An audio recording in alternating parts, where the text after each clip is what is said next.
Margherita Guzzi Vincenti, women's MBAs. Margherita, first of all, here at Summer Nationals, walk us through kind of your weekend and your headspace. What you were thinking, what you were feeling as you advanced throughout the tableau. Yeah, so it was a great weekend here. I always have a great time, enjoy fencing all my opponents. It's always fun to see where I am and how my technique is advancing. It was a different competition than usual just because we started a little later in the day, around 2 p.m., 1:30, 2 p.m. So that's you gotta use a different mindset when you don't start early in the day, because that's what we're used to. But I was just ready for it. I said to myself, just do what you gotta do, and just fence well, stay relaxed, and see how things go. And in fact, I managed to get top 8, so I was very pleased with my result. This season, you had a couple NAC wins, correct? Yeah. You won in December. Right, I won in December. I got second place in October, I believe.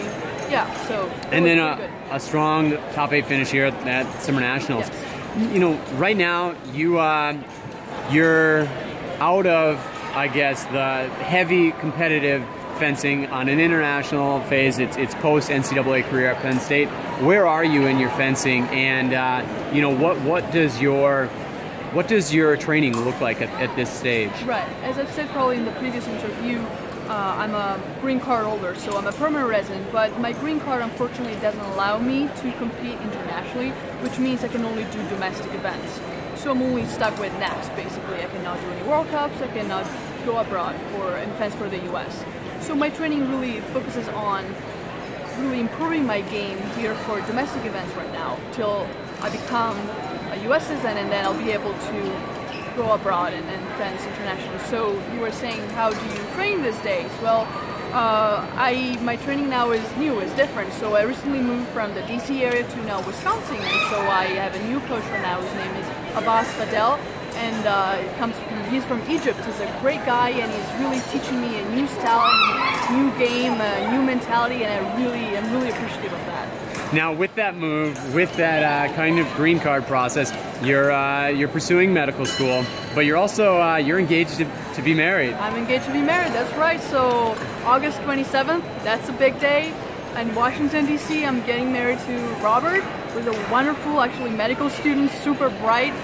He's not a fencer, but he's really tall and handsome. He could be a wonderful fencer. I always tell him, but it's very exciting. Yeah. So then I'll start a new life with him very soon. So how does your engagement with Robert impact ultimately your move to Wisconsin? Right. So he's a medical student. He goes to he's in Wisconsin. He is in the Milwaukee area. So that's why I decided to move there, and it's where I met Abbas. And so we started training together, and he turned out to be actually a wonderful match. I really like his style of coaching, and he really understands what I need, and understands the needs of all the students. And so there's this beautiful relationship that we have established, and I'm very positive feel that I'm in now. And what did you know of Abbas Fadel prior to your move to Milwaukee area? I knew his name because he's always so big. He's one of the biggest referees out here. So I knew he was certainly a great guy to work with. And in fact, when I learned that he was in Wisconsin, was located in Wisconsin, I thought, wow, this will be such a wonderful opportunity, because unfortunately, it's probably known in the Midwest there isn't much fencing going on, so that's pretty sad. The majority of fencing is located, I'd say, in the East Coast, a little bit in the South here in Texas, and some in the West Coast, but Midwest is probably pretty empty. But just knowing that I can fence with him and I can really learn so much from him, it's just it's such a once in a life opportunity, and I'm very grateful for that.